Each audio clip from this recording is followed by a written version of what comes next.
Guys अस्सलाम वालेकुम, सत श्री अकाल। आई होप आप सही बहुत अच्छे होंगे। हम भी बहुत अच्छे हैं। मैं हूं रोहन और आप देख रहे हैं हिंदुस्तानी कपल रिएक्शन। तो हम आ गए हैं आप लोगों के लिए एक न्यू वीडियो लेकर। उस वीडियो का टाइटल है पंडित ने अल्लाह और मोहम्मद साहब के बारे में क्या बोला। तो देखते हैं ये वीडियो कैसी होने वाली है। आप लोग भी इस वीडियो को लास्ट तक जरूर देखना। देखते हैं पंडित जी का क्या रिप्लाई रहता है अल्लाह पाक के और हमारे लास्ट नबी के बारे में। सो बहुत इंटरेस्टिंग ये वीडियो होने वाला है। वीडियो को गाइज लाइक किया करो, कमेंट किया करो, शेयर किया करो रीच के लिए, ताकि ऐसे जो वीडियो होते हैं वो आगे लोगों तक के पहुंच पाए। तो स्टार्ट करते हैं बिना किसी टाइम वेस्ट के।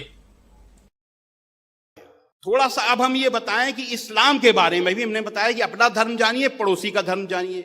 इस्लाम के बारे में, इस्लाम को अगर जानना है तो सबसे ज्यादा जरूरत है इस्लाम के अंतिम पैगंबर हजरत मोहम्मद सल्लल्लाहु अलैहि वसल्लम की कथनी और करनी जानने की।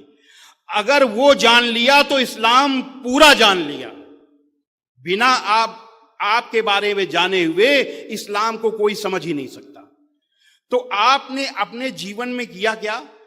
श्रीमद् भगवत गीता के अध्याय 3 का 21वां श्लोक है, यद्यदा चरति श्रेष्ठ तद देवे तरो जना सा यत् प्रमाणम कुरुते लोकस तदनु वर्तते। श्रेष्ठ पुरुष, ईश्वर के दूत जैसा जैसा आचरण करते हैं, अमल करते हैं, दुनिया के लोग भी उसको देखकर वैसा वैसा ही आचरण करते हैं। वो जिस रास्ते पर चल पड़ते हैं समस्त मनुष्य समुदाय उसी रास्ते को अपना लेता है। हजरत मोहम्मद सल्लल्लाहु अलैहि वसल्लम ऐसे ही श्रेष्ठ पुरुष थे। आपने सबसे पहले 2 अच्छाइयों को अपनाया, सत्य और अहिंसा। जब मैं इस्लाम के विरुद्ध बोलता था तो मैं कहता था इस्लाम की डिक्शनरी में अहिंसा नाम का शब्द है ही नहीं, क्योंकि हमने उसी हिसाब से पढ़ा था। लेकिन इस्लाम की डिक्शनरी में अहिंसा भी है, सत्य भी। हमने बताया आपको कि ला इलाहा इल्लल्लाह। इस सत्य को देखने का तरीका भी है। इस सत्य को देखने का तरीका कुरान में बताया है। हम मुसलमान भाइयों को बताना चाहते हैं कि कुरान मजीद के सूरा नंबर 3 आयत नंबर 191 में दिया हुआ है कि जो खड़े और बैठे और लेटे हर हाल में अल्लाह को याद करते हैं और आसमानों और जमीन की पैदाइश पर गौर करते हैं, वे अपने आप कह उठते हैं, ऐ मेरे परवरदिगार, तूने व्यर्थ नहीं बनाया इसे, महान है तू ही मुझे नरक के कष्टों से बचा। अब ईश्वर की महानता देखने की कसौटी बताई है जो कुरान ने, वो हम उस कसौटी पर हम देखेंगे। क्या उसको देखने के बाद हम ये कह उठते हैं, ऐ ईश्वर महान है तू, यानी जिसको मुसलमान भाई कहते हैं अल्लाह अकबर। अगर हम उसको सुनने के बाद, देखने के बाद ये कह उठे तो समझिए ये कसौटी देखने लायक है।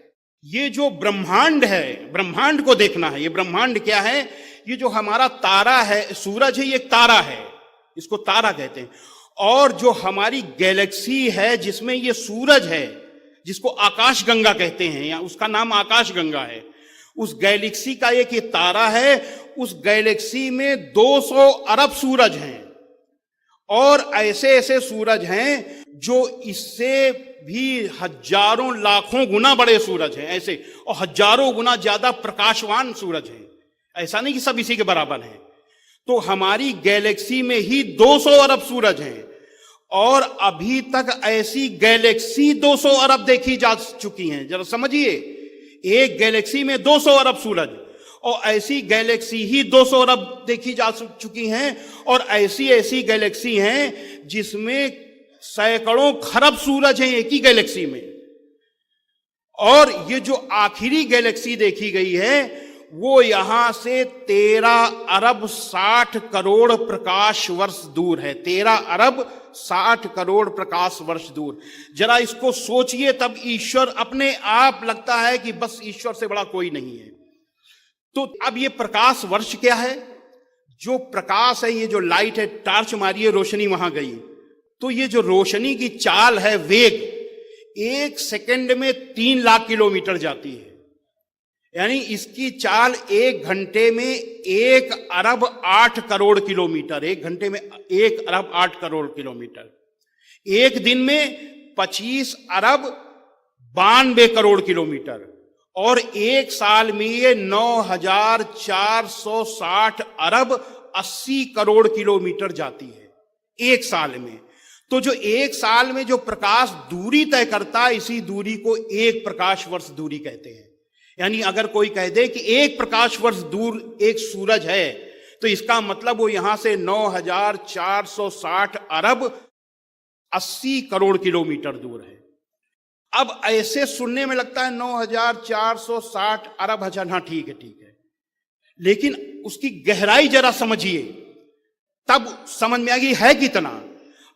आज हवाई जहाज की रफ्तार 900 किलोमीटर अधिकतर होती है, 900 किलोमीटर।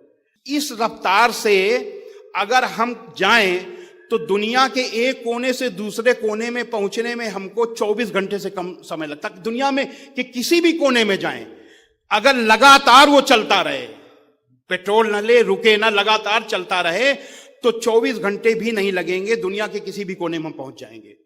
अगर हम इसको 900 किलोमीटर की जगह 1000 किलोमीटर, 100 किलोमीटर और बढ़ा दें, हम मान लें हवाई जहाज की चाल 1 घंटे में 1000 किलोमीटर है, और इस हवाई जहाज में हम बैठ जाएं 1000 किलोमीटर प्रति घंटा की चाल वाले हवाई जहाज में, और 1 प्रकाश वर्ष दूर हमको जाना हो, तो हमको कितना टाइम लगेगा?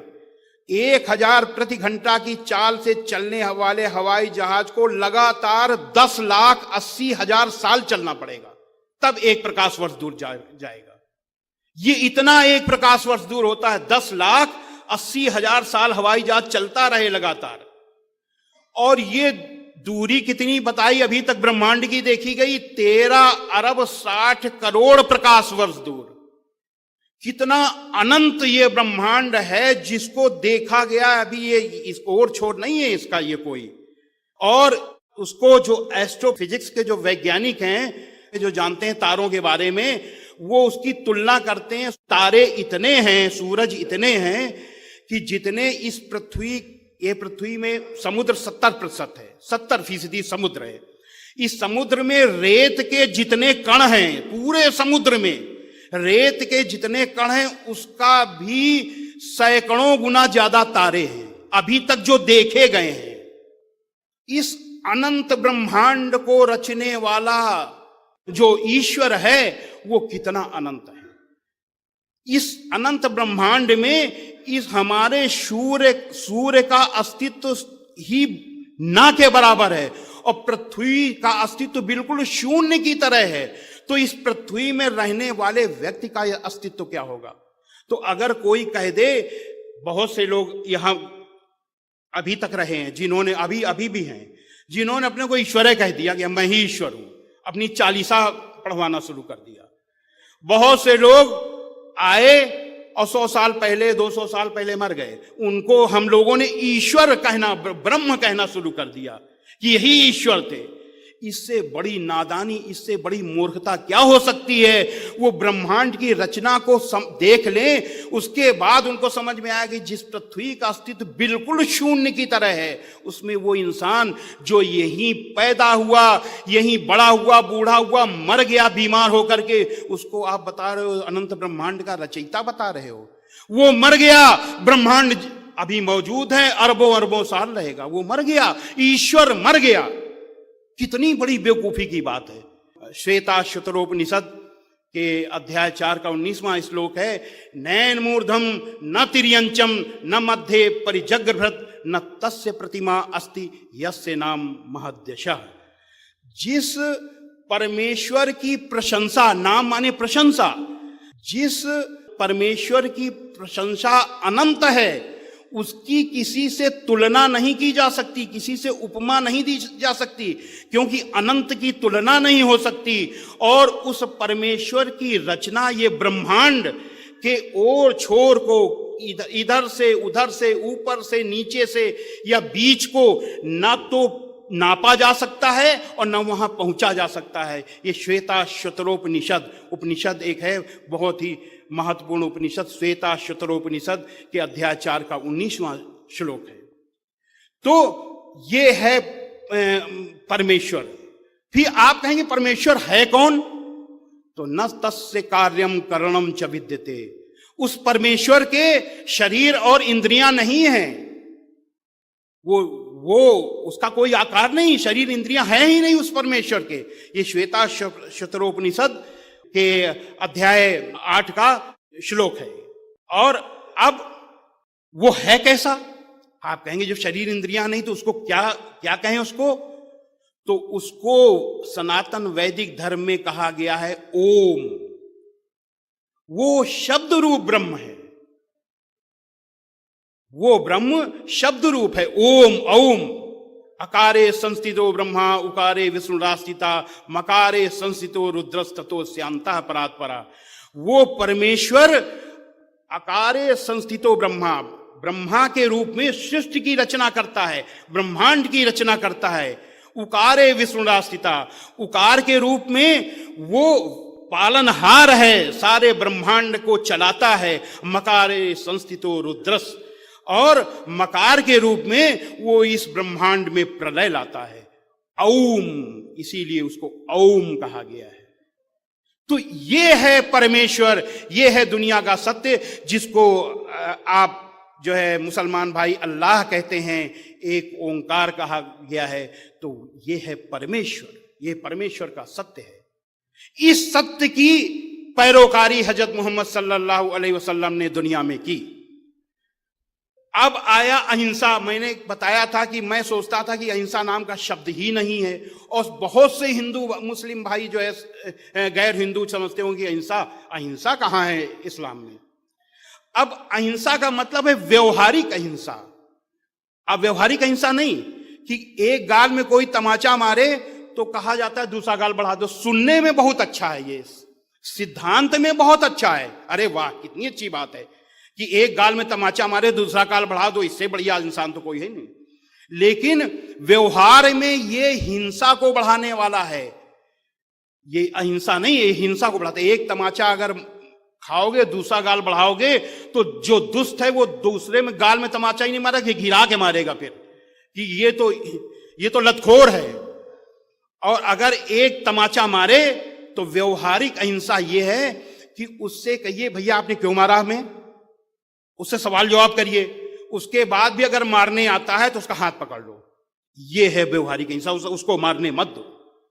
ये इसको व्यवहारिक अहिंसा कहते हैं।